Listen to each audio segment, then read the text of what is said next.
Shanghai, Shanghai থেকে কুনমিন, কুনমিন থেকে Shayan city bullet ট্রেনে চড়া থেকে শুরু করে আবার আমরা চলে এলাম বুলেট ট্রেনে চড়ে বেজিং শহরে।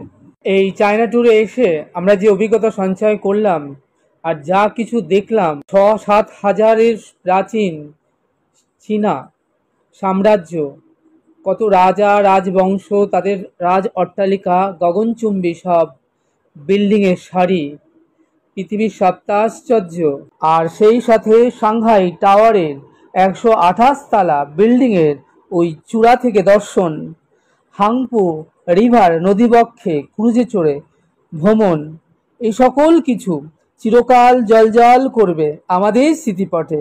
আমরা ভীষণ হ্যাপি এই চায়না ট্যুরে আসতে পেরে। আর আপনারা যারা প্রথম থেকে আমাদের এই চায়না ট্যুরের ছোট্ট ভিডিওগুলো দর্শন করেছেন, আশা করব আপনাদেরও বেশ ভালো লেগেছে।